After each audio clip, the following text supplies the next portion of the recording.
Digital 410 Media proudly presents the What's the Scuttlebutt podcast with your hosts, Don Abernathy, Jeff Copsetta, and Dennis Blocker. Welcome, everybody, to another episode of the What's the Scuttlebutt podcast, your favorite World War II based podcast. And we are back for another great episode with a return guest that we're excited to talk to.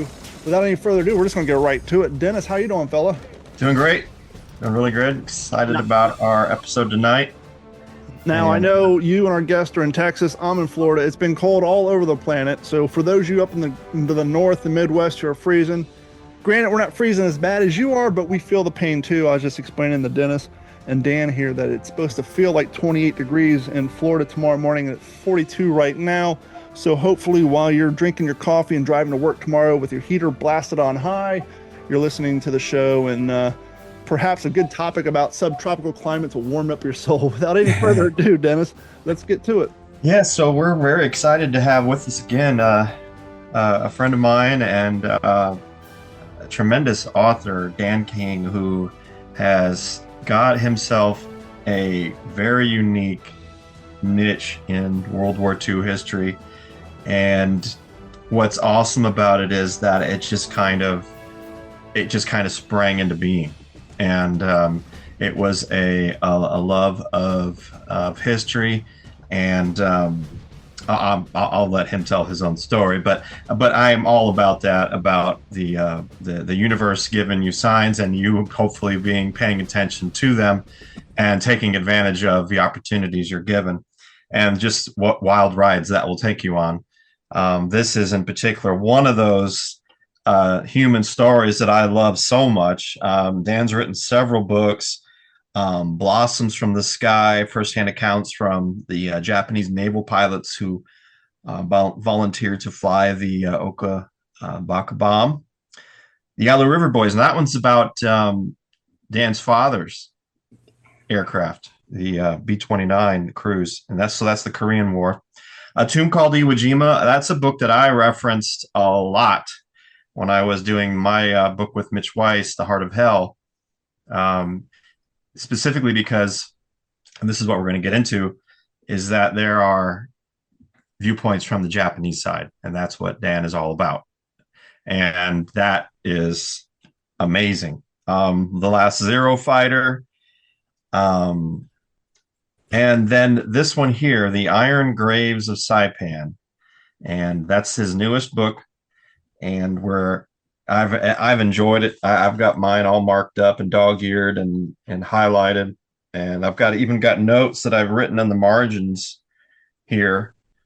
So we're very glad to have you with us, Dan, and thank you so much for joining us again. Thank you. I appreciate it a lot, and thanks for helping promote my book, The Iron Graves of Saipan. I want to say the photo on the back I took on Saipan about a year and a half ago. And this was the training range for the 4th Tank Company on Lao Lao Beach. And this is where they actually fired at mock targets for General Saito, who praised them and gave them all like a special Liberty Pass. But I thought it was just so amazing to stand on this beautiful, quiet, solemn beach and know that, back in 1944, they were blasting away at American mock-up tanks on this beach. So there's all those kind of stories here in that book. Speaking of that photo, that's and phenomenal. It never really occurred to me before, but speaking of that photo, when you're reading or researching areas and you find historical documentation about battlegrounds or battlefields area where an attack happens, do they often list the latitudes and longitude, which would then help us modern day find those areas with GPS, or is it a little more treasure hunting involved in that? Yeah, there's a lot of treasure hunting. There's like locations as far as from what I've seen, like on the Japanese side, it's tougher to find longitude and latitudes. But this is a pretty famous beach there in Saipan.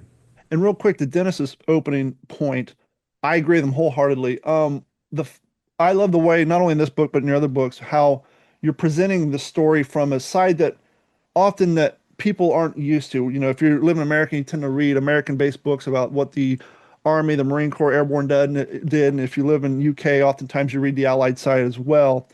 And sometimes when you do read from the axis of evil, quote unquote, or the enemy side, sometimes it's done, but it still kind of feels a little propaganda-ish. Whereas yours, you tell an honest open-eyed. Like this is about the Japanese viewpoint of the Battle of Saipan, but at no point do I as a reader feel like there's any sort of, you know, pro-Japanese, pro-axis of evil propaganda or storytelling here. This is just a straight, this is what happened to these guys. This is what they went through. This is their Great. experience. It's a true, honest telling, I'm so glad to hear that. and it's very reminiscent of what we heard the guys at the beginning of Band of Brothers say. Hey, you know, we're not talking about the SS guys, but we realize that if we weren't at war and if we were somewhere else, maybe fishing or on vacation, Right. they're Oh, just yeah. like us. We would get along. And that's what you walk away with this book. And Yes. we'll get into it. And one of the early scenes of that, which I really enjoyed, was when you get into talking about the boot camp, them going to the post exchange, buying the candy and the different things. You really take that boogeyman aspect away, and you're like, these are just young men who were fighting for their country, much like we were fighting for ours. And I really appreciate that. And we need more of Oh, that thanks. so people get a well-rounded view of these campaigns and the tragedy on both sides, really. Mm-hmm. Mm-hmm. Yeah, I definitely enjoyed talking to the Japanese veterans and hearing about their experiences. And like you said, if you met them at a different time or location, you'd probably be friends with them. And they, in their mindset, they were told that an enemy is coming to take over the country. What does every red-blooded Japanese man do? Defends the country. Anybody would do that. And that's what they were told. That's what they believed. And of course, the propaganda told them the Americans were bloodthirsty demons, monsters. They were going to eat your babies and do all this crazy stuff. So, a lot of their kamikaze attacks and their last ditch efforts totally make sense. Hmm. If you think you're the last line of defense between your mom and your sister and your little brother being destroyed or mutilated, barbecued, then of course you'll give up your life for that. Anybody would. I don't care whether you're American, Russian, Chinese, Canadian. Any normal patriotic person would give their life to defend their family and their friends. It's Yeah, very that's right. normal attitude. And you know, as Americans, I grew up hearing the Japanese were crazy, the kamikazes, and they were drunk, and they were like chained to their cockpits, and they couldn't get out, and they had, and all these stories because our mindset just couldn't understand that they were just like us in that way, that they wanted to defend their homelands, and I think being able to talk to the veterans in their own language, and then I could read their letters that they would send me because I also read and write Japanese. And then I would always promise them, I will tell your story. I will not add anything. I will not deduct anything. So if you tell me something that happened to you, I'll put it in. And I won't try to make it more dramatic, or I won't try to make you look like a good person or a bad person. I'll just share what you tell me. And I think over time, I got more introductions from other veterans. They would say, oh yeah, don't worry, he's okay. Because the Japanese veterans hate journalists in Japan. They Hmm. hate the media because the media almost always, from what they said to me, is that they take our stories and they twist them and they make us look like bad guys. Yeah. In the media, everything is Nanking. Even in the Japanese media, everything is Nanking, Nanking, Nanking. And the Japanese veterans I met were like, I never went to China. I flew an aircraft, in Saipan, and I don't know anything about what happened over there. But what I did was honorable and right, and I'm proud of what I did. Dennis, So you and Dan have both interviewed a lot of people as well as I, and I just had another thought too. The fact that you spoke the language and wrote the language, it had to help so tremendously. And for the audience at home, here's the best way I can describe it. If you ever see and somebody doing an interview via satellite, like on a big news channel, there's a buffer, right? There's a delay. Well, if you're trying to interview these Japanese survivors and you're doing it through a translator, you got to tell the translator question. They got to translate it. But when you're speaking directly, the timing's there, the intimacy is right, there. You're right, the survivor's telling a story, and he might be on the cusp of breaking through, but when he's got to pause, wait for the translator, and then you, it breaks up the story. It breaks up the timing. It breaks up right. the authenticity and the Mm-hmm. intimacy of it. Mm-hmm. So that Mm-hmm. probably led to more um, natural memories Yeah, that occurred out of nowhere. Whereas if they had to sit there and wait, that memory would have right. slipped away. I found that true. Like, if we talk to the veteran and he'll tell me a story and he'll mention something, I was like, wait, what was that? And then he'll just go right into it. Whereas if you had to use a translator, that person has to kind of filter what was said. And the thing is, like being a World War II nerd, right? So I know all the special language that the veterans use. I know what they called like a bayonet. They call it a gobo root, right? A gobo root is sort of long, and they use it to a burdock root. And they'll say, "Oh, I grabbed my burdock root and I blah blah blah." And I go, "Oh yeah, your Type 30 bayonet." And they go, "Oh yeah, yeah, that's right." But if you go through a translator, they say, "Why you have a burdock root? Why you have a gobo root? Oh, why you have a pumpkin? Oh, why you have?" And they don't know all the phrases and And then terms they're that looking at you use. saying he's doing a bonsai charge with a vegetable. Yeah, So yeah. vegetable. What's going on? So, and the way they tied their chin straps is very unique. They imitated the samurai style of tying those 2 foot long chin straps that went around twice and made a little bow. All these little details of how they wrap their leggings, these little things that they would talk about. And I noticed, like, if I gave the guy a pair of leggings, I said, "Do you still know how to tie these?" And he would start tying them, and then a lot of memories would flood back. And it was really like the Wow. body connected to the mind. And there was one veteran, he's going to be in a later book, but he committed a lot of war crimes in China. But I gave him a pair of leggings I bought at a flea market. And he put one on in about 30 seconds, just like so fast. He just tied it. It was solid and tight. And he started the second one, and then he stopped. And he said, "I don't want to do this. I don't want to do this." And he unrolled it, unwrapped it, made it real tight again, handed it back to me. And he said, "Too many bad memories about this." And Mhm. then well, like what happened? And then he started talking about it. And then that led to the story that'll be in a future book. It's very Wow. sad and scary. But For this book is just about Saipan for and about the continuity's tank. sake, Wow. this book, The Iron Graves of Saipan. Now, on a previous episode, you kind of led into how this project came to be. So, for our new listening audience, let's discuss how you got to meet this vet, and because Yeah. of your Oh, authenticity and yeah, your yeah, demand to make sure yeah. that representation of some tanks in a movie, and your role as a historical advisor on a Hollywood movie led to this book. So, if we could, Uh, for our new audience, bring that up, and then we'll go into the book. okay. Well, I've done a lot of consulting for History Channel shows and various documentaries and Hollywood movies and things. And one of them was the movie Wind Talkers. And I was hired as the Japanese consultant. So the director, John Woo, gave me carte blanche to control like all aspects, like the uniforms, the markings on the vehicles, the tanks, what kind of weapons are used, all that. It was really great. So I provided the correct tank markings for the Ninth Tank Regiment to the property department when they were building these tanks. And I went out to check them one day in Hawaii at the warehouse. And this is just a few months before filming. And I noticed that the Japanese tanks were just like painted up with flags on the side, like any old 1950s Hollywood movie would do. And I asked the guy, I said, what happened to the authentic markings I gave you? He said, "Oh, they're here somewhere. That's no big deal. It's just Jap tanks and no one's going to know." And I said, "No, no, no. What if a Japanese soldier watches this movie and recognizes the unit markings on the tank and then tells everyone in Japan? Wouldn't that be great marketing?" And he's like, "Yeah, I guess. But, it's going to take like a whole day to redo it all." And I said, "Okay, I'm just going to go tell, the director why you didn't have it, okay." And he's like, "Okay, okay, okay." So he redid it. And I appreciate that a lot. I'm very Yes. grateful Yeah, for sure. because, like, the next year, I'm at home and I get an email from a man who told me that he took a Japanese tanker veteran to go see the movie Wind Talkers in Osaka. And the old gentleman was sitting there in the theater and watched the tanks go by, and the correct markings were on the tanks. And he jumped up and said, "My tanks!" And he was so excited that he asked the man who took him to find out who was in charge. And they found me through the internet. And he invited me to come to Osaka to talk to him about the Battle of Saipan. So a few months later, I went to Japan and I got to meet him, and he was like shaking my hand. He's like, "Oh, those were my friends that died in that tank. Oh, I can't thank you enough." And it turns out he was the one who brought the tank back from Saipan that's on display at the Yasukuni Shrine. And his eyes were glazed over, and he was shaking my hand. And so I said, your story deserved to be turned into a book.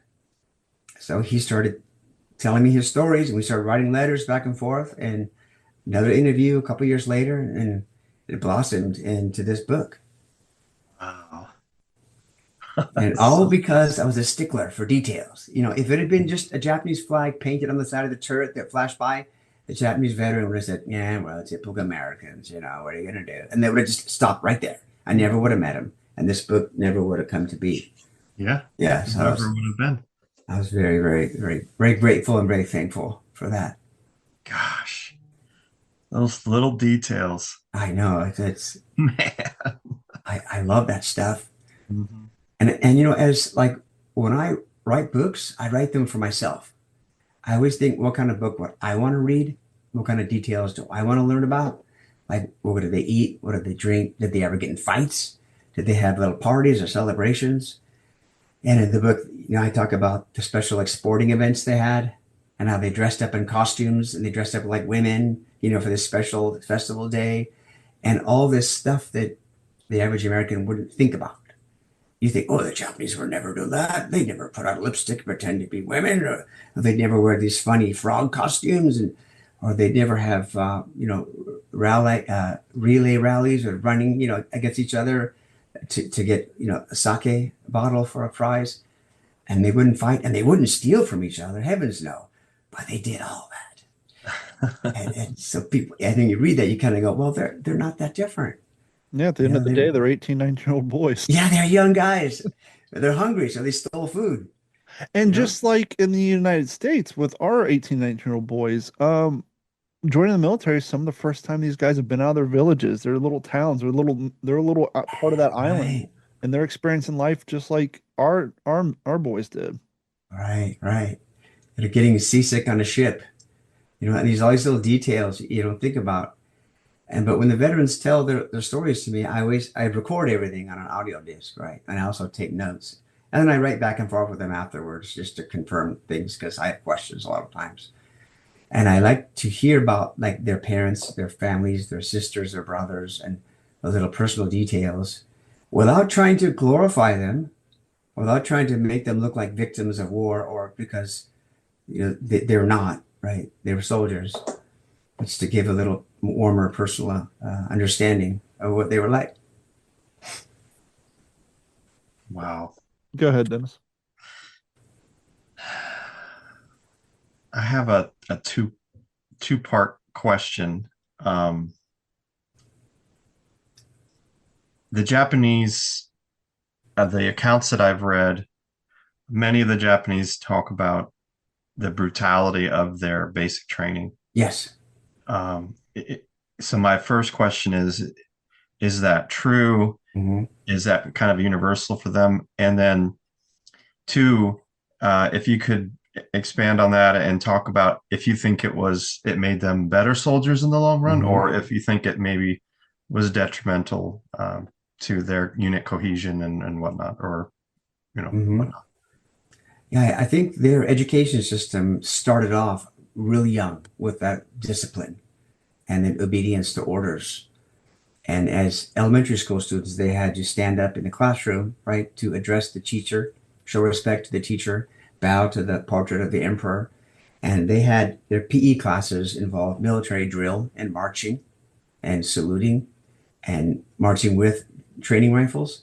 So from the time they were, 7, 8 years old, they were already got that mindset going of becoming soldiers. And that was just part of life. As you went to school, you served in the military for 2 years or 3 years, if you're in the Navy, the Army, and then you went on, you got a wife, you got married, got a job. It was just part of your life. It was expected. And in the military, they were very harsh about hierarchies and about instant obedience. And there was no discussion, there was no democracy. And they meted out attitude corrections with the open palm slap and then the closed hand punch. And almost every veteran I ever talked to, if I'd say, grit your teeth, they'd go like this. Then they'd laugh because they knew a punch was coming. Because the NCO would say, grit your teeth, because they don't want to break your teeth. So you bite your teeth down and you wait, and then you take it. And you get knocked down. And if you don't get up right away, then you get another. So they would tighten their teeth and like prepare for a punch that I wouldn't give them, of course. But then they would kind of smile and laugh and go, oh, I didn't like that at all. Punched around, slapped around. But it taught them like instant obedience to orders. For anyone even with just one rank above you. we saw in Korea, in particular, the mass with the Chinese, the mass just flow of troops being thrown at Mm, hills. And mhm. I guess my question is more of, does it make them to where they're not allowed to be?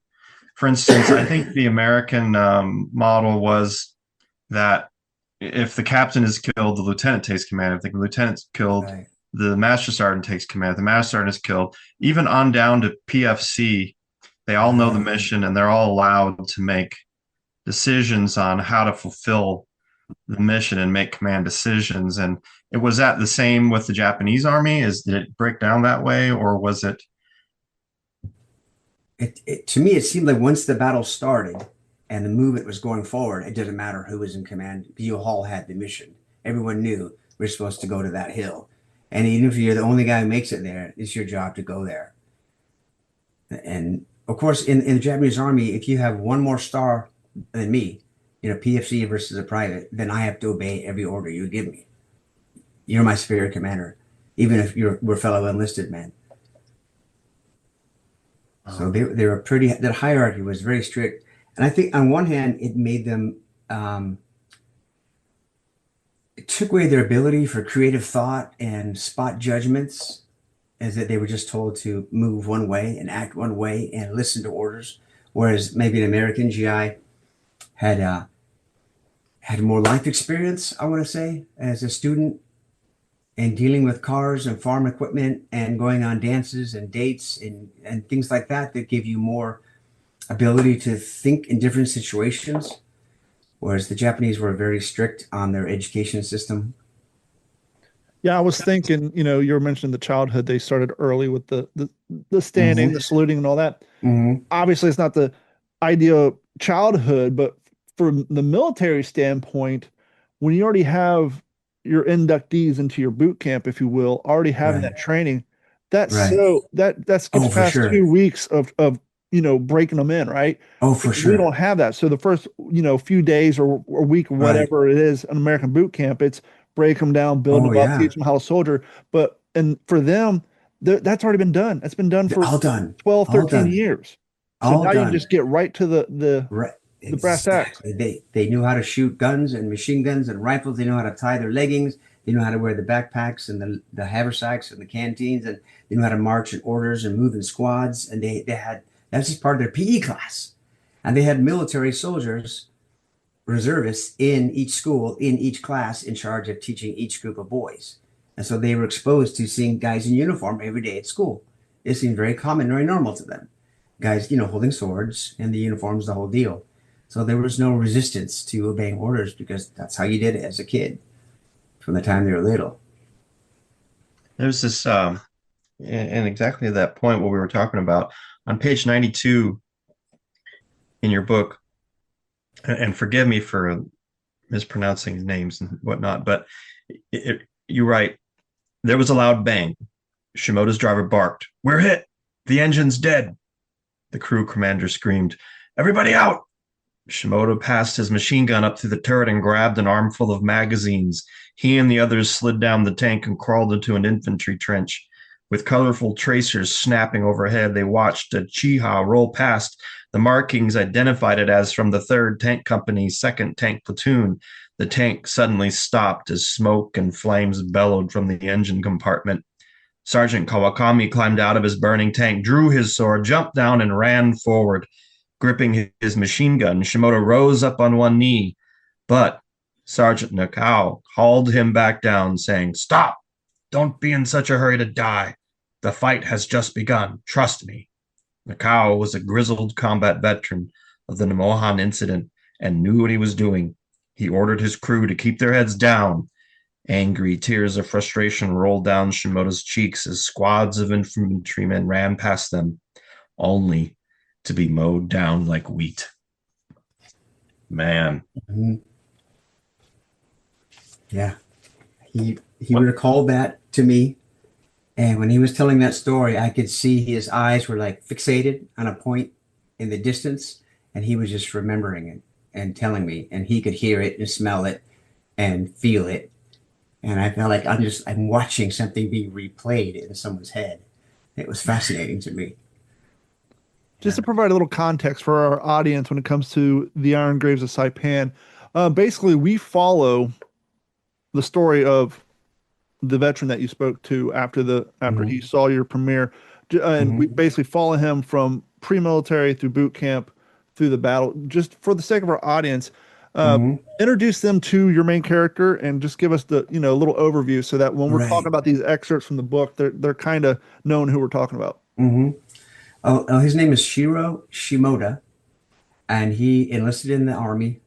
He wanted to be a tanker, and he was assigned to the Ninth Tank Regiment, 3rd Tank Company, headquarters platoon, and it was stationed in Manchuria on the border with Russia. And so he spent about 2 years enduring the icy cold weather, and they trained in the heat, the summer, and the freezing cold, icy winters, expecting to fight against the Russians. And their whole mindset was the enemy is Russia. And so with the time they were small children, the enemy was always Russia. The 1904-05 Russia War was with Russia. And they beat the Russians in the Baltic Sea, and all their heroes had fought against Russians. And so that mindset was against Russians. And so they didn't prepare for any kind of tropical warfare or tropical fighting or anything in that mindset. And when they received their orders to transfer away from Manchuria, they assumed they're going back to Japan to participate in like a victory parade of the emperor's birthday or something, and then go back to Manchuria. Then they found themselves being sent to Guam and Saipan.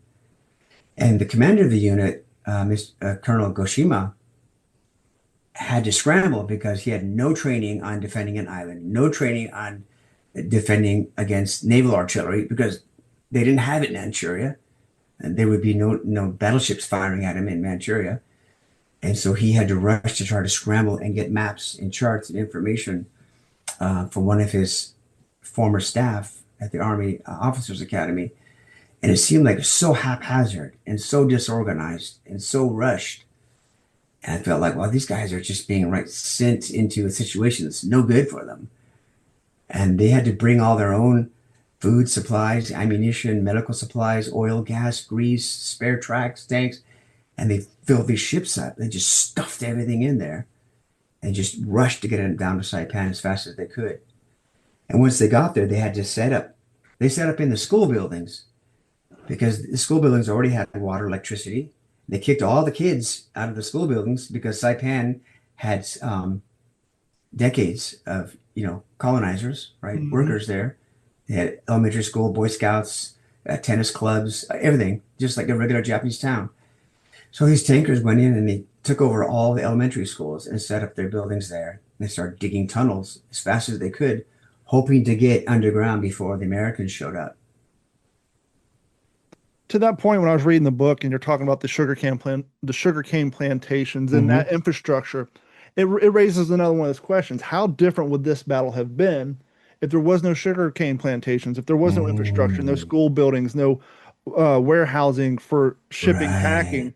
You just, as you just said, you're talking about them scrambling, hey, we've been training for Yeah. Manchuria, now we're going to Saipan. Mm-hmm. If only there was a 1928 National Geographic with Yeah. Saipan maps on it, like Yeah. there was Guadalcanal, man, they could have had a little support. But Mm-hmm. how much different do you think this battle would have been if it would have just been an island with nothing but the opportunity to build an airport or staging area and not have all that valuable infrastructure there? Right. Oh, that's a good point. I never thought about that. Those civilians were definitely very unlucky folks getting caught up in all that because they were just there as regular Japanese, regular Koreans, regular Taiwanese who were promised, 40 acres and a mule. You come to Saipan and you get to farm your land, you get to make money, sell the sugarcane back to the company. And they call that the land of eternal summer. We coconuts, pineapples, papaya. It's bonita fish and great sunsets. And the brochures that they gave out to people to get them to immigrate to Saipan were amazing. And it was this tropical, wonderful paradise. They would have no idea that it'd be a battle zone later on. So the place was filled with schools, churches, temples, you name it. And I think when the Americans arrived, all those people had like nowhere to go. So they rushed into the hillsides and were trying to squeeze into every little nook and cranny they could get into. And a lot of them were victims of the war. And it actually kind of slowed down the Japanese defense because they had all these hordes of people rushing to the roads trying to get away from the battle, and the Japanese soldiers are trying to get to the battle. And it actually was, I guess, to our benefit that it messed up their infrastructure because all the civilians were moving around. But I have a lot of empathy for those folks who were just regular farmers, regular people trying to eke out an existence on Saipan. Yeah, that was. I wrote that short story about what the end result of all that, the bonsai cliff. But Mm-hmm. that what stood out to me too was that, but the civilians caught on.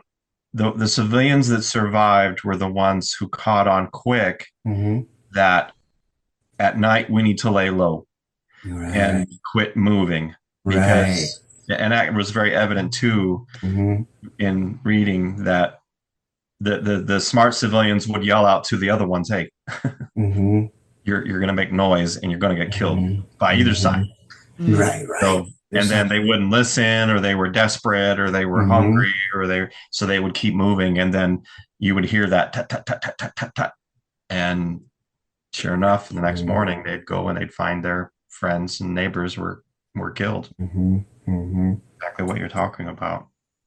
Well, maybe that's a good question for the both of you, since you've both written books on Saipan and the impact on the civilian population. Do you guys feel that when it comes to the Battle of Saipan, that the scale of the civilian population is often overlooked by historians or the people creating the content or the media about that particular battle? I think so. There was a lot of innocent people there, a lot of children, a lot of families, a lot of elderly people there who I think are just kind of overlooked. And we focus on the valor and the courage of the two fighting forces. And there are a lot of stories written by Japanese survivors who are civilians, and a lot of them are like teenagers or younger, and they talk about the battle from their viewpoint. And I tried to blend some of that into my book, but I still got to focus on Mr. Shimoda and his unit, because my book's not about the battle for Saipan. It's not about the Marianas. It's about this tank unit and about this one tanker who's in this one tank. And I tried to keep it without, otherwise the mission scope gets way too wide. Absolutely. Right. What's up, guys? As you all know, I am a huge bass kayak fishing fan. I love to bass fish from my kayak. And so if you're like me, when you first got into fishing, you started looking online for some bait casters, perhaps some spinning rods, spinning reels, and you got sticker shock. You could not believe how expensive this quality stuff is. And that's how I got turned on to KastKing. I started looking for high-end quality fishing equipment that people could afford. And that is KastKing's, that's their slugline, affordable fishing innovation. And they tell the truth. I enjoyed their fishing equipment so much that I went out and initiated contact with KastKing to become an ambassador. I have been an ambassador now for 2.5 years. I don't bring it up a lot. But hey, I just want to say to y'all, if you want to help support the show, you're looking for some quality fishing equipment, head over to WTSPWorldWar2.com/fish. Click on the link, check out the KastKing gear. You'll be happy you did. I'll get a little bit of thank you from KastKing. You're supporting the show. We're all happy. Thank you so much. Now on to the show. Yeah, that was very evident to me when writing about Saipan and the Marianas myself, and the research I did on my grandfather's gunboat group. And that research is when I first heard about the suicide cliffs at Markby Point in Saipan. And I just heard the sailors talking about islands of bodies floating. And I thought, surely they were exaggerating. And then there was just so many accounts. And it was like, oh man. But, Don, and to answer your question too that you posed, I mean, it was their story was so glaringly not told that I felt that I needed to make it the first of my short story series, their story, because it just, and especially that Japanese pastor at the end of my book there who who goes there to the cliffs and he hears the voices crying out to him in the 1980s for them not to be forgotten. And, that sealed the deal for me. And I was like, okay, well, I am definitely going to Mhm. make my little attempt to make sure that those folks are not forgotten and Good. just devote it to them. But, um, when I read about books like this, and everyone really a lot of attention is focused on Europe, the European theater. Right, right. And the Pacific, for some reason, has always been Mhm. the books. If you were to stack the books Oh yeah. of Europe against the books from the Pacific War, Mhm. Mhm. there's a glaring disparity there in the numbers. And the reality is that the Pacific for America is where it started. Mhm. And Mhm. those battles were Mhm. one thing that I really like. And another thing that our countries and other countries always do is they try and demonize the enemy, right? Right. They Mhm. make him into the boogeyman. They make him. Mhm. The Japanese and the posters always had really thick glasses and buck teeth, and they couldn't see, and they couldn't Mhm. fly, and they couldn't see at night, and this and Sure. that. But to be a little fair to all governments, because they all do that, right? If you're trying Yeah. to Yeah, get your all the civilian governments do that. population to stomach war so that they Mhm. quote unquote support it by going to work Right. and fueling the machines of Mhm. war, you have to kind of dehumanize your enemy or your populace is not going to be down for the cause. And so Right. regardless if it's Right. United States, Japan, China, but yeah, I mean that is the key Mhm. component of propaganda on all sides is we got Mhm. to dehumanize the enemy in order for our populace to stomach this movement, whatever it may be. Well, Mhm. in Saipan, the Marines were said by the Japanese, the Marines were said to be murderers and cannibals and rapists, and you had to murder your family to become a Marine. Mhm. But what I love about one of the things that I love about the two movies that Clint Eastwood made, Flags of Our Fathers and Letters from Iwo Jima, if you talk to folks who have seen both, almost to a person, they all will say that they enjoyed Letters from Iwo Jima more. And that is the Right. case with Right. me as Mhm. well. I Mhm. actually wept. Yeah, because it's Uh, fresh eyes on a story you know yeah, before. yeah, I actually wept.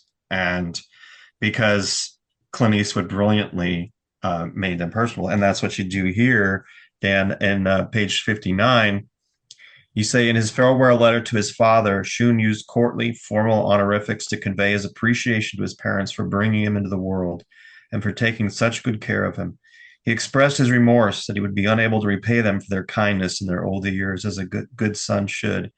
He ended the letter by stating that he, quote, made the decision to serve the nation faithfully without regrets, even if it meant becoming a corpse in the battlefield. And you end that with this one sentence: his body was never recovered. Yeah, those kind of sentences there, it sounds Mhm. like it was written by some kid from Ohio. No. Yeah. Definitely. They love their parents.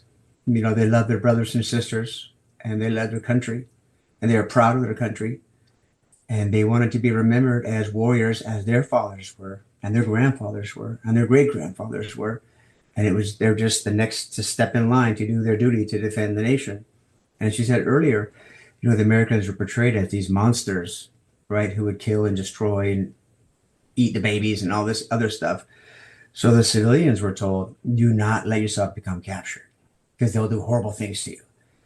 And so, I was talking to Guy Gabalden many years ago when I visited Saipan, and we had a really nice long talk about the stuff that he saw, people jumping off the cliffs and throwing babies off the cliffs. And he was trying to yell at them to stop. He was like trying to wound this one lady in the leg to get her to, so she wouldn't make it to the cliff, right? And he was just so angry that these people believed the lies that the Americans would hurt them. And he wanted to help them. And he just was so angry at the government. So whenever he referred to Japanese civilians, he would call them Japanese. But when he referred to the government or the soldiers, he used the shorter, the term that we're not usually familiar saying to each other.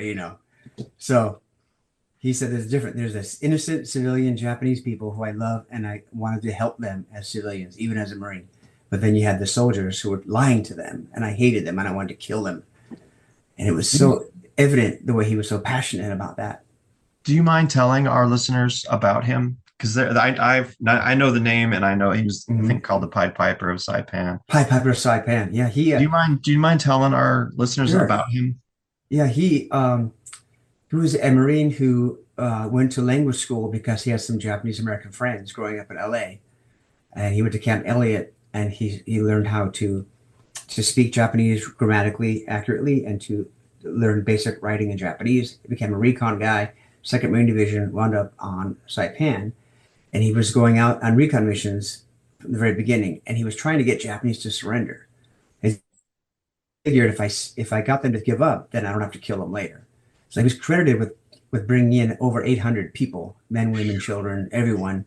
And he was recommended for the Navy Cross. He got downgraded to the Silver Star, and he was wounded pretty bad on Saipan. That's another it's in the book too. But it was interesting to me as how much he loved and admired the people while hating the soldiers so much. You see, he had the Dr. Jekyll Hyde personality with flip. He really hated the soldiers, and he talked about shooting them and killing them and doing all kinds of things to the enemy soldiers, but wanting to carry out the children, help the babies, and help the people, and to tell them, we're not here to hurt you, we're here to save you and help you. So I thought he was just an amazing person. He's written a couple of books. I think one's called America Betrayed. And if you go online, you can find both of his books. And they were going to do a remake of a movie that was about him in the 50s. And he told me that they were in the process of negotiations, but they wanted to take out a lot of the language and soften a lot of the battle scenes, but he refused and he wouldn't sign off on it. And so it never happened. We kind of touched on government and hating government. Obviously, we want people to read the book, so we're not going to give too much away. But you mentioned earlier that this particular vet was responsible for the recovery of a tank. What I thought was interesting is when he set out to do that mission, he found some tanks that were basically buried, covered up, and forgotten about by the local populace. And as it seems to happen a lot, once somebody with some interest and some abilities and some means shows interest in something, all the people who want to get their beak wet come out, and all of a sudden now something that's been forgot about, pushed over here and just get it out of the way for 30 years. Now it's settle down. This is valuable to us. This represents our history. Really? It's been buried under here for 30 years. I can only, when you're interviewing him and he's talking about that stage of his life, did that frustration still carry through all these years later when reminiscing about what the government was doing to try to prevent him? He was not happy. He was not happy with the way he was treated by both sides. And when he was talking about that tank, it was in a trash dump covered up with all sorts of garbage where they set it on fire. Because back then it was a different world and people just burned their trash in big piles on Saipan, on the beach. And when they drove past it, a cab driver was taking him and his wife to Saipan for the first time since the war. And he just wanted to go back and look at everything and kind of pray for his friends and just kind of see what was still there. And then he sees that top of a tank sticking out of a massive pile of garbage, and it just destroyed him. And he couldn't believe how that had not been rescued or couldn't be rescued or pulled out of the garbage. So that's a whole long saga he went through, and he was not able to rescue that tank. It's still on Saipan, but it was pulled out of the garbage, and now it sits where the 2nd Marine Division landed on top of a concrete bunker. So he was proud of the fact that he got it out of the garbage, got it cleaned down and painted, and it's like a display now. But how he found the other 2 tanks is almost like he attributes it to kind of like a spiritual, like ghosts reaching out to him or something from the other side helping him to make this happen against all odds, against the Japanese government, the U.S. government, the Saipan government, where no one was really helping him that much. And it still managed to pull it off. And at that point, this was what, 1982, 1970s? Yeah, 1970. He went on his honeymoon, took her to Saipan, and she was like, "Oh, Hawaii sounds wonderful." He goes, "No, we're going to Saipan." She's like, "What?" And I went to Saipan in 92, and there was nothing there. Like, there wasn't one street light. It's not what it looks like today. Well, the And reason I bring the time that the years that this happened, right, it's not like nowadays where you can get online and call a company to come out with one of those ground penetrating radars to right, grid out right, a football field and right. find. He's literally out there with a backhoe and a hunch, Yes, yes. and it was literally okay. I'm told some old timers believe it's over here. Over here in this area, and you Yeah. have 2 days to dig. That's all we're giving you. And he had Hmm. to rent all the backhoes and pay all the workers and buy the gas and hell. And they're like, oh, let's try here. And they found a U.S. tank. And they're like, oh, close, no cigar. And they had to cover that up. And they had to try another spot. And that's why he was feeling that it's somehow something was guiding him and helping him. And his son was with him. So he that turned into this like father-son adventure where the son got to go travel in his father's footsteps back to Saipan and help his dad discover the old tanks. And of course, we found the name of the crew who died in there, and there were some bones in one of them. And it was a very emotional experience for that father and son. And I felt like, wow, I got to see this. You know, I got to witness this. And they're both gone. Mr. Shimoda and his son are both gone. But I'm happy to be able to share their story and tell it to people who also like those kind of adventure stories, those father and son stories. Hmm. And you know, he was only there was out of his company, he was the only guy. That's it. One guy out of the whole third company, everyone gone. Just Man. Mr. Shimoda. Out of the whole regiment, there was only 30. Wow. 20 from Saipan, 10 from Guam. That's it. So there wasn't like he had a whole community of fellow survivors to help him. And his Speaking of that, dedication was a lot of times when we interview historians, especially when it comes to the Allied stuff, a lot of their research is, at least, 20 years ago, a lot of it was accompanied or assisted by veterans groups getting together every couple of years for anniversaries or mm-hmm, reunions. Uh, mm-hmm, but oftentimes, when you're a veteran of the military who quote unquote lost a war, sometimes their modern day military or the civilians have less of a interest in preserving right, those memories.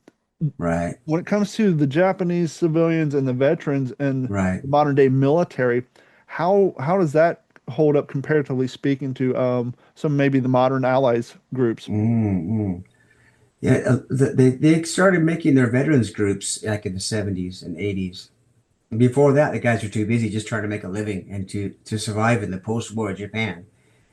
And they didn't really talk about their war because they'd lost it, right? There was no glory or honor talking about the war. And a lot of the veterans, the Japanese veterans, were treated kind of like our Vietnam veterans were. They were disrespected and they were ignored and you lost the war. Look what you did. You guys started the war. You got our country destroyed. So, but with Mr. Shimoda's group, there were the 30 survivors who survived combat, plus there were another 40 or 50 or so who didn't go to combat, who stayed in Manchuria or hadn't completed their training.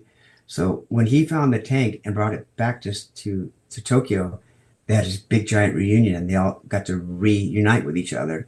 And they all started sharing their stories and sharing their letters and their diaries. And they made a nice big thick unit history, which I was able to get, a copy from him and read through all this information that's not public anywhere, even in Japan. Yeah. Unless you have that unit history, you're not going to know. So I have information that's in my book that's not even in Japanese books because they didn't have that. Wow. And one of the biggest contentions was the commander of the 9th Tank Regiment. His name is Goshima. His last name is Goshima. But everywhere in the U.S. and Japan, he's called Goto. The Marine Corps history books, U.S. history books in schools, online, Wikipedia, everywhere you go, his name is Colonel Tadao Goto. Why is that? Where did that stem from? Yeah. Where did that come And that from? was, the Japanese writing system is they use called kanji characters, and they'll put their names together. And Goshima means 5 islands, Goshima. But the word island is also pronounced to. Like now we say Iwo Jima, but the Japanese also say Iwoto. So the word island can be pronounced Shima, Jima, or To. And so when the Nisei translators back in 1944 on Saipan, when they discovered documents with the Colonel Goshima's name on them, they just naturally read it as Goto, because to was the most common pronunciation of the word island. So that got pushed and then corrected and copied and copied and copied and copied. Through the decades, it just became Goto but in the unit history, they mention that and they say, no, it's Goshima. And they put the little hiragana next to the kanji. Goes to two spots. They put it Goshima. And then Mr. Shimoda said, hey, remember, it's Goshima. It's not Goto. I said, yeah, I got it. But everywhere I looked, every single document I looked everywhere from 1944 onward said Goto. And I've argued with people, believe it or not, who are saying I'm wrong. And I'm like, no, the guy who served under Goshima knows it's Goshima. And the unit history that they made like 1978 or something has Goshima written in hiragana next to the kanji in two spots. But I guess they're all wrong. I guess the guy who did the Wikipedia page knows better. Oh, of course, they always know better. That's the one drawback is you got to fight against information that's wrong, or that since it's been around for so long, it becomes canon. He's like, well, I'm sorry, that's not true. And who cares, right?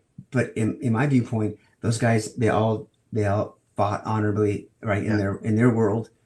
And why would you not do anything you could to show the correct pronunciation of the name? Absolutely.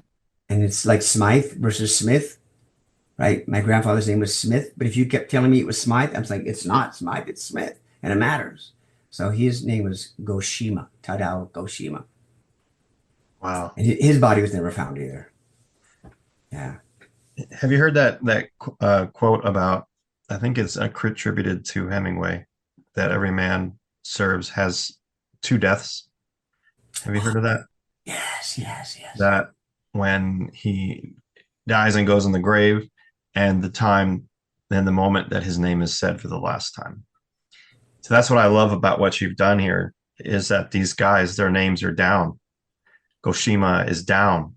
The name is printed, and they're going to live long after I'm gone. I felt very grateful to Mr. Shimoda that they had that unit history with the names, and some of the crew members' names we just couldn't find them, or the guys had been replacements and no one had jotted down the new guy's name on the roster that was found. But to the best of our ability, we try to include everybody's name on every tank crew, on where they died and where they're from. To the best of our ability, we tried to preserve that just for that reason, so that they're dead, but they're not totally forgotten. Right. Yeah. I think about those just thousands and thousands of Japanese that went into Burma. Oh, yeah. The jungles, and they just vanished. Like they're never going to be found. Yeah. Never. Just thousands and thousands of them. And how sad that is for their families, for just to disappear. And they had, they wanted to have a family and they wanted to take care of their parents, and they were just gone. Have those guys I've seen video of the Marine and the Japanese soldier meeting in their 80s and 90s, and they almost always break down crying when yes. What's going on there? I've seen that on Iwo Jima and Peleliu and Guam with Americans and Japanese, and they meet each other. And what comes across when I translate for them is like, so there's Woody Williams, right? Yes, Medal of Honor recipient, right? Iwo Jima. And he met Mr. Akikusa, who is actually on my Iwo Jima book. That's Mr. Akikusa right there. But he and Mr. Akikusa got to meet on top of Mount Suribachi in 2015, and I got to translate for them. And Woody said to Akikusa-san, he said, you and I, we were the only ones who were here that time. Out of everyone on this island right now, all the participants, the Japanese, the Marines, all the, the family members, they don't know anything about what happened. They really don't. It's just me and you. We're the only two people who were there then that are here now. And they were like shaking their arms, shaking hands, slapping each other, and kind of smiling. And I went, this needs to be shared. And there was no animosity, there was no hatred, there was no you blankety blank, blah blah blah. And I saw that on Petaloo with Mr. Suchida and Bill Darling, and they were hugging each other, crying, saying the same thing, because all their friends are dead on both sides, but somehow you are my friend because you were here, and we both experienced the same like horrific thing together. We both Trauma survived bond. this horrific experience, and it brings us together. And I don't care what you look like, I don't care what language you speak, your soul survived, mine survived, and they had this weird connection. Wow. Yeah, I And mean, you saw that on Guam too? I saw it on Guam with Japanese naval pilots. Mr. Harada, who bombed Pearl Harbor, and he was very happy to meet American veterans. And they said jokes like, "Well, if I knew it was you on that ship, I wouldn't try to drop the bomb. I wouldn't. And they're like, oh, if I knew it was you in that airplane, I wouldn't try to shoot you down. So they say these jokes to each other, but there's underlying mutual respect of meeting someone who survived something horrific, especially when no one around you can understand when you try to talk about it. I don't understand really. I was never sure. in the military, never in combat. And like when with my own dad, he was a POW in North Korea. This is his book, The Yellow River Boys. But he would never talk about the war, about shooting at MiG-15s over North Korea, or being captured, or being tortured, or beaten, and all that, unless he was talking to another POW on the phone. And then I would kind of listen in on it as a kid, right? Yeah. But then if I asked him, he would just get really mad at me. You don't understand. You can't understand. Just leave me alone. So I think when the veterans can get together on Guam or Petaloo or Iwo Jima, they don't have to explain anything. Each side knows what it was like.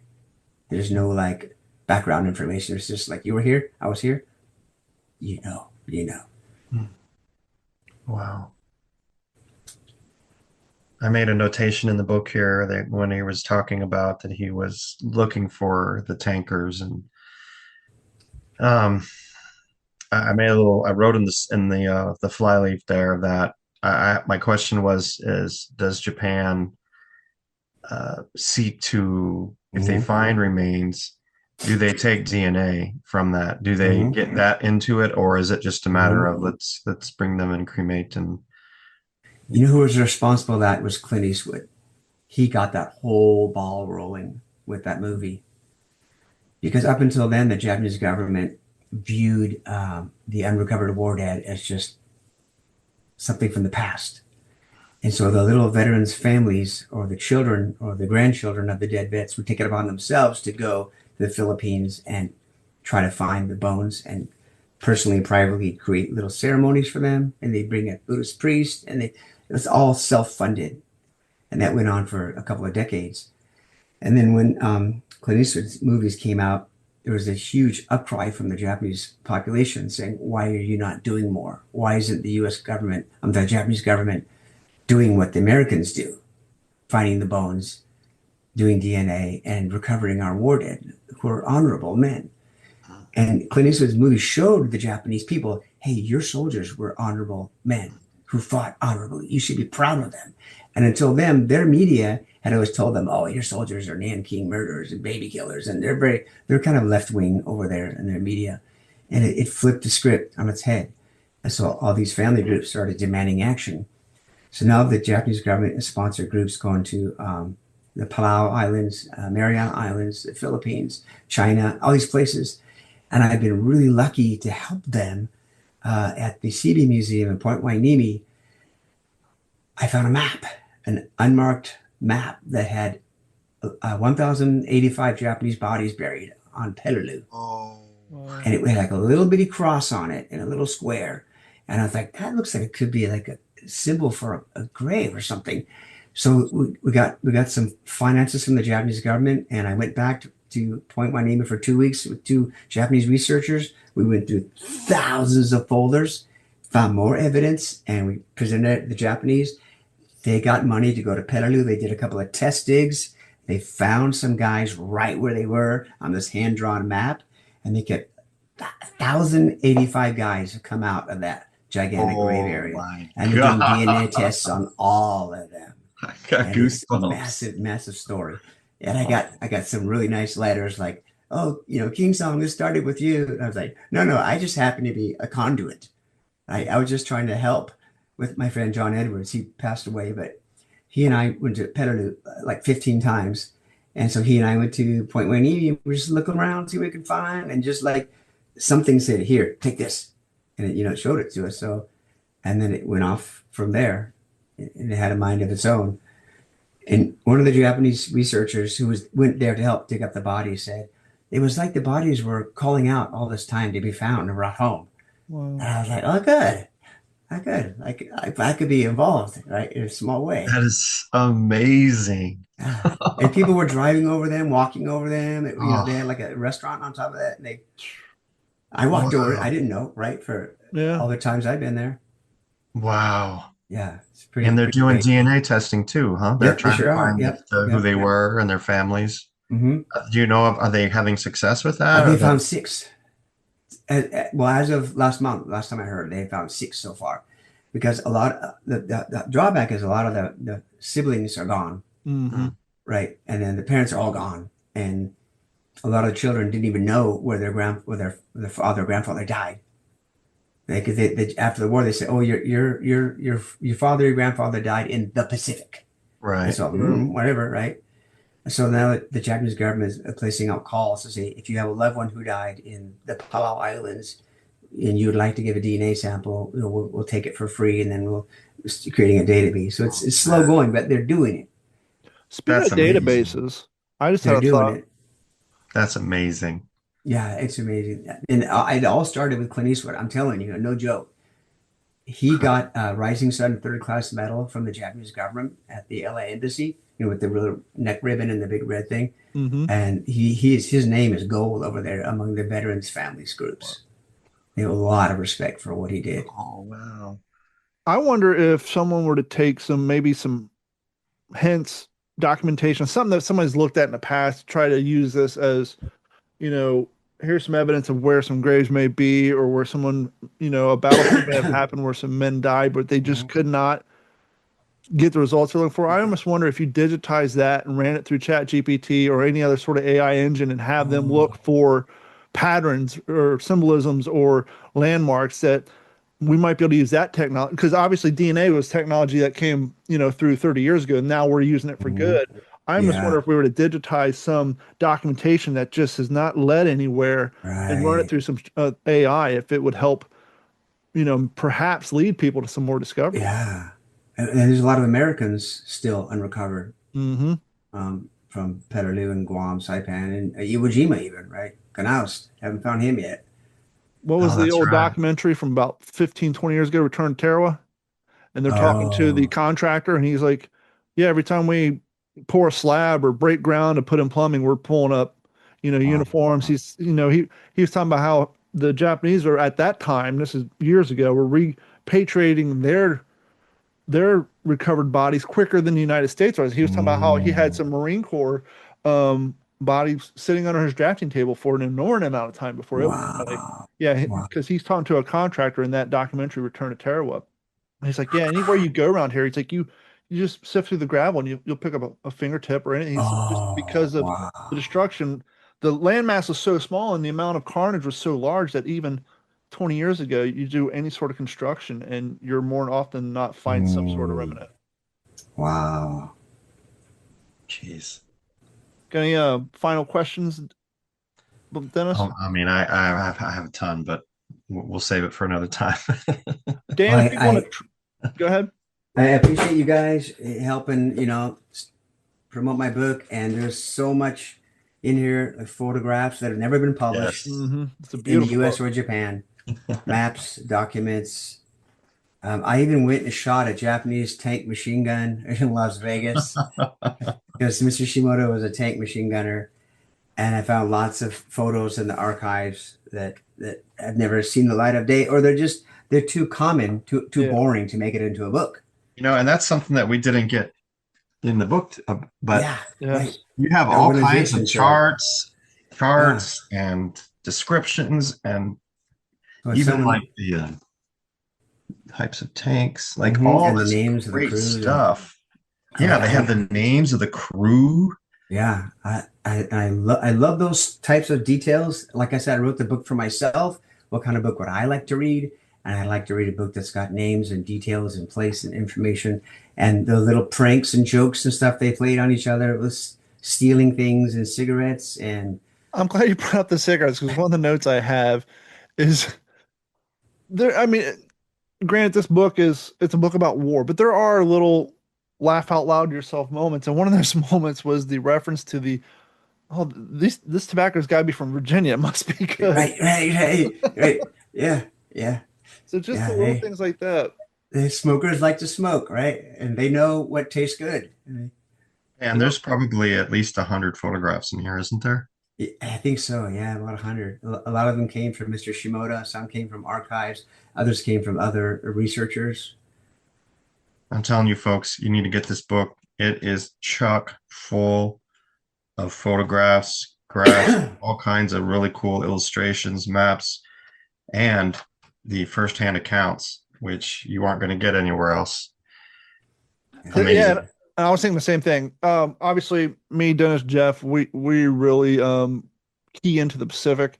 If your listeners are like us and you're building a home library like we do, and you have a lot of Pacific theater war books, you really need to add this one to your library to help Yes. round off, as we were talking about earlier, the perception and to get to see the other side. And it's also interesting because there's only so many books out there. There's only so many movies. There's only so many, if you can actually find them, TV series from the 70s and 80s about the Hmm. topic. And a lot of it's stuff, we know it so well because a lot of it's so repetitive and it's so Right. refreshing to get Right. new content about Thank you. something that you've known. It's like, okay, we've seen this every other episode Hmm. similar. Here's fresh content and it's so Mm. packed full of information. And once again, you're getting a first person account, you're getting a soldier's story, not propaganda, not anything else. Now, here's what you should really know. It's just here's what this guy and his crew went through. Here's what it was like at their home. Here's what their family members went through. Here's the struggles. Here's them trying to survive. Now you can see we've read, all the combat and seen it from the American perspective, and you're like, well, what was it like on the other side? Well, now you can read what it was There you like on go. the other side Yeah. and Yeah. you can get Thank a you, guys. well-rounded perspective of some of these campaigns. Dan, where can people find you on the internet? If people, If they want to buy the books, they're all available on Amazon. and we will link to those through WTSPWorldWar2.com. Okay. I know you kind of hinted earlier you have another project in the works because you're always working on projects. Yeah, I've got so many in the works. Uh, the next one is about the Kaitan suicide submarine pilots.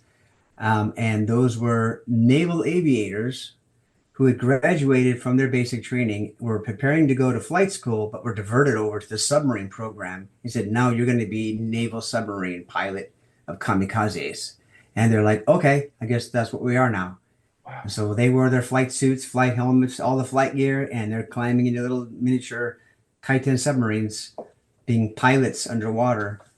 And I got those stories coming up, how they trained and what they were told to do. And I've been to their training bases and I interviewed them in their homes. Now, those Wow. submarines, is that similar to the submarine that they have at the National Museum Pacific War from Pearl Harbor, or are they smaller than that one?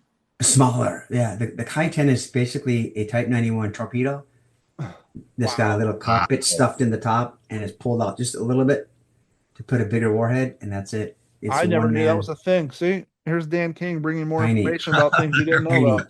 about. They have a complete replica at a museum in Japan, and I got to climb inside and see it and play with it and see how tiny it was, and the Wow. hatch works and everything. And I got photos that'll be in the new book as well. Were they But launched like torpedoes? they were attached to the deck of a submarine. In fact, the I-58, the one that sunk the USS Indianapolis, had torpedoes, these Kai-10 torpedoes on its back, and they're preparing to launch those against the Indianapolis.